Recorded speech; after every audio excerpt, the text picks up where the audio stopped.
الحمد لله رب العالمين والصلاة والسلام على أشرف الأنبياء والمرسلين نبينا محمد وعلى آله وأصحابه أجمعين.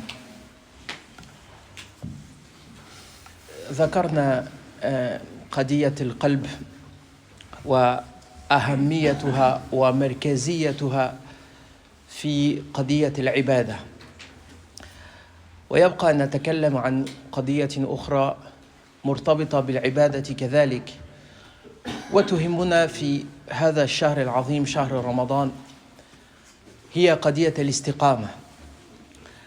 كيف نستغل شهر رمضان حتى ننتهي من التذبذب الذي نشعر به أحيانا، فربما تجد نشاطا في العبادة ثم تفتر، ثم تجد نشاطا ثم تفتر مرة أخرى، وهكذا. وكما تقول العرب دائما دوام الحال من المحال، وكانت الصحابة كذلك يشتكون من هذا الأمر. فلعلكم تعرفون حديث حنظلة لما شعر أنه منافق، لأنه كان إذا جلس مع النبي صلى الله عليه وسلم شعر بالإيمان وبالقرب من الله عز وجل، ثم إذا رجع إلى بيته لاعب الأولاد ونسي كما كان يقول، فكان يقول نافق حنظلة.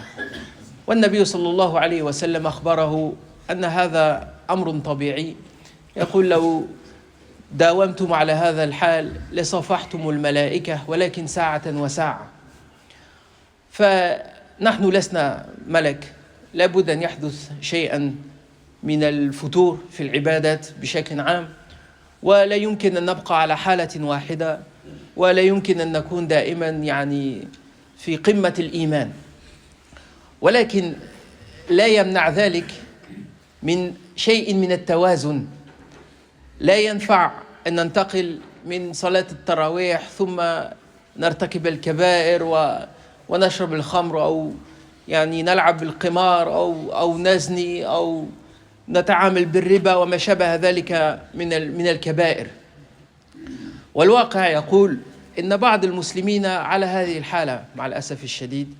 فإذا أتى رمضان يعني تجده في أحسن حال، ويلبس القميص والجلباب ويعبد الله يعني بشكل رائع. فإذا انصرف رمضان انصرف كذلك. فإن شاء الله نحاول يعني مع بعض النصائح أن يعني نعالج هذه القضية بإذن الله.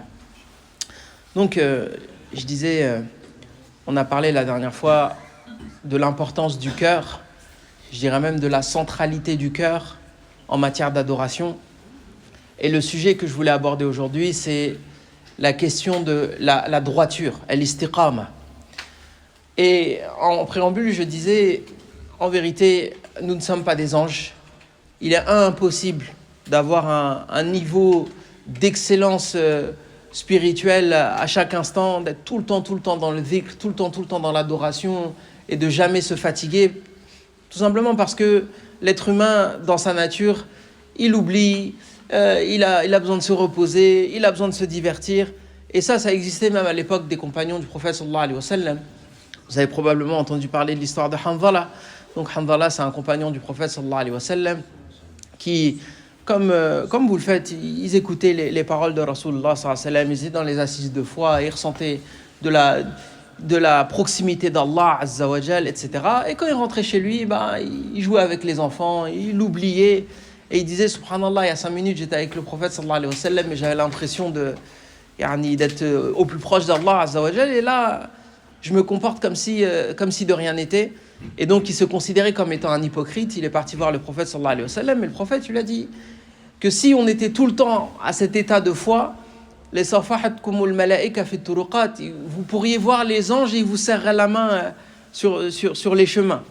Il lui a dit walakin sa'atan wa sa'a. Donc c'est par intermittence. Il y a des moments où tu vas avoir des pics de foi, et il y a des moments où tu vas revenir à un état plus ou moins normal.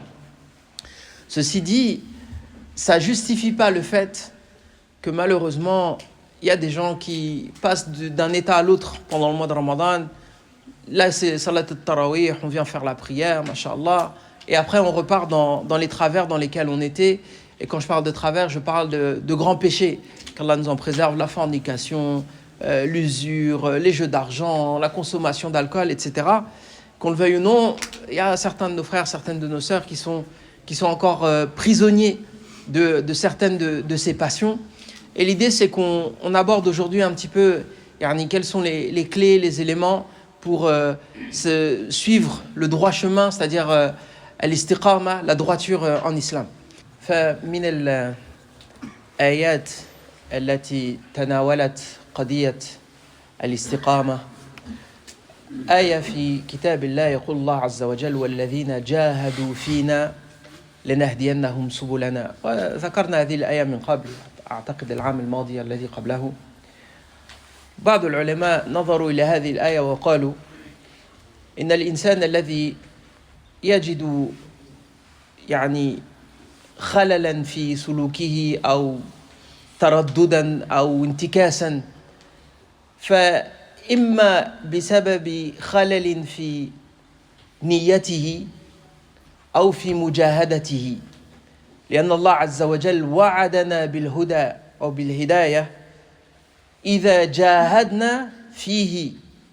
والمجاهدة هنا في هذه الآية لأنها آية مكية، المقصود مجاهدة النفس ومجاهدة الشيطان. فالذين جاهدوا أنفسهم في الله لا بد أن يهتدوا، وإن تطيعوا تهتدوا. فعلى سبيل المثال الإتيان إلى المسجد والصلاة خلف الإمام، ثم صلاة التراويح، ثم تتصحر بشكل في وقت مبكر، ثم تصوم وتبتعد عن الحرام وتجاهد نفسك في تلاوة القرآن وفي ذكر الله تعالى وفي البعد عن المعاصي. كل ذلك مجاهدة لنفسك، لأن النفس تميل إلى الراحة وتميل إلى الشهوات.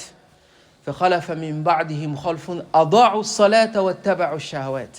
فإقامة الصلاة والالتزام بالصلاة وخاصة في المساجد هذا يتنافى مع اتباع الشهوات.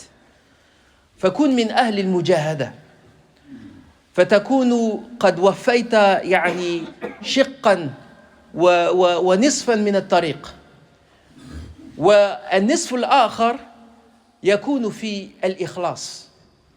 لا بد أن تكون هذه المجاهدة قصدها وجه الله تعالى.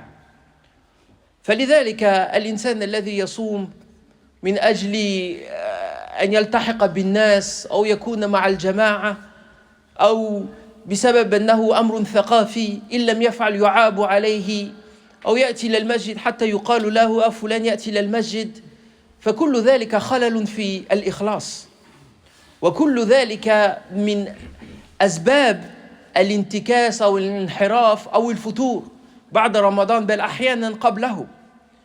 إذا وجدت في نفسك فتورا سواء في رمضان أو خارج رمضان، إما لأنك لم تجاهد نفسك وقصرت في مجاهدة نفسك وسلمت نفسك للكسل، إما لأنك لم تكن مخلصا لله تعالى، وربما دخل في نفسك شيء من الرياء أو أيا كان السبب ولكن لم تكن هذه العبادة لله، لم تكن هذه العبادة يراد من ورائها الجنة. وإن كان الأمر كذلك لما كان ثمة فرق بين رمضان وخارج رمضان. فبعض الناس عباد رمضان موسميون، مثل الفنانون. تعرف الفنان لا يعمل على مدار السنة، له مواسم، يوجد مواسم فيه مسرح أو فيه مهرجان الفلاني فعنده عمل، وغير ذلك لا يعمل. هؤلاء موسميون. فبعض المسلمين مع الأسف كذلك يعبد الله على المواسم فقط. تجده في العيد، تجده في رمضان، تجده في مثلا إذا سمع أن على زعم البعض يقول لك ليلة 15 من شعبان فيها ليلة إسراء والمعراج فيعبد الله. فكل ذلك من ضمن علامات عدم الإخلاص، أنك لا تريد من هذه العبادة وجه الله عز وجل، وإلا لكنت مستقيما. Donc je disais parmi les causes ou parmi les réponses, et en vérité il y en a d'autres, hein. Je pense que j'aurai pas le temps de tout évoquer ce soir, mais Inch'Allah fil hadith et baqiya, on en parlera la semaine prochaine, bi'idhnillah. C'est soit le manque de sincérité, ou soit le manque de combativité. J'entends par là le fait que Allah Azza wa Jal nous a dit dans le Coran, il nous a fait une promesse. Il dit وَالَّذِينَ جَاهَدُوا فِينَا لَنَهْدِيَنَّهُمْ سُبُلَنَا. Ça veut dire ceux qui combattent pour ma cause, je les guiderai dans ma voie. Et le sens de combat ici, dans le verset en question, comme disent les savants du tafsir, c'est pas le combat armé. Parce que ce verset, il a été révélé à la Mecque, et à la Mecque, il n'y avait pas de combat. Le sens de combat ici, c'est de combattre son nefs, c'est de combattre son shaitan, c'est de combattre contre la paresse, c'est de combattre contre ses passions.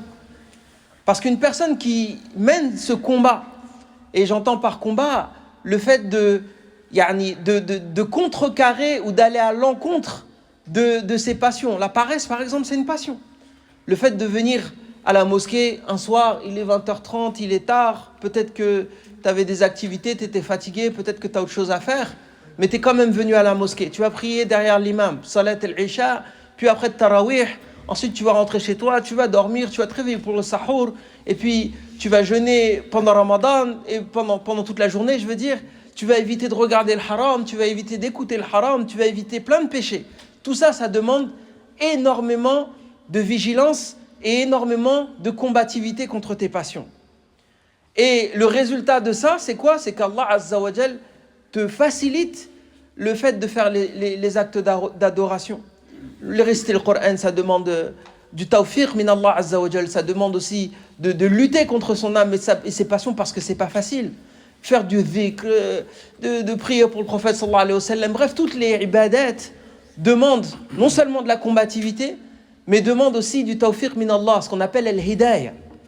Mais Allah Azza wa Jal te donne cette hidayah si justement tu as consenti à faire des efforts et si ces efforts tu les as fait pour Allah Azza wa Jal, si tu as été sincère.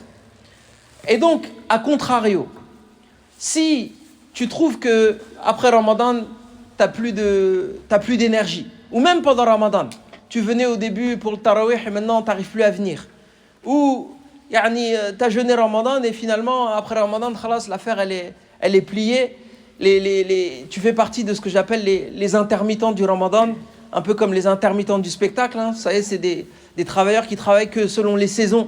Il y a des musulmans, malheureusement, ils sont comme ça, c'est des musulmans saisonniers.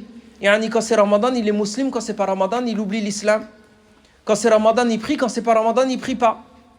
Mais la vérité, si t'arrive ça, c'est que tu as été négligent dans l'un des deux domaines. Soit parce que tu manques de combativité, soit parce que tu as baissé les armes, tu as rendu les armes contre ton nefs, ou tu as rendu les armes contre Shaitan, ou soit parce que dans ton adoration, que ce soit pendant Ramadan ou autre, tu n'étais pas sincère. Tu l'as pas fait pour Allah Azza wa Jal. Tu l'as fait pour d'autres raisons. Tu l'as fait pour qu'on dise tu jeûnes.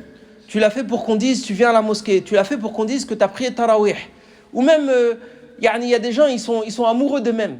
Ils se regardent adorer Allah Azza wa Jal. Comme les gens qui font des selfies, là, ils vont à la Kaaba, ils font un selfie, ils envoient une story, je sais pas quoi. Il y a des gens, ils s'aiment. Ils s'aiment à tel point qu'ils se trompent eux-mêmes.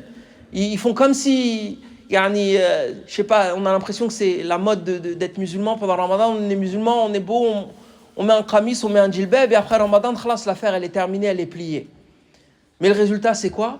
Le résultat, c'est que Allah Azza wa Jal, il t'éloigne du droit chemin. Et si on récite 17 fois, voir si on contre le witr ou le rak'atay al-fajr, 20 fois par jour, on dit Ihdina sirat al-mustaqim. On demande qu'Allah Azza wa Jal nous guide sur le droit chemin. Et ça veut dire quoi, ça? Est-ce que ça a du sens? Si ça n'a pas d'impact dans notre quotidien, ça n'a pas de sens. Mais si ça n'a pas d'impact sur notre quotidien, encore une fois, soit c'est parce qu'on manque de combativité, et donc on n'est pas dans une lutte permanente contre son nefs, contre ses passions, contre Shaitan, ou soit parce qu'en réalité, les adorations, on les fait pas sincèrement pour Allah Azza wa Jal.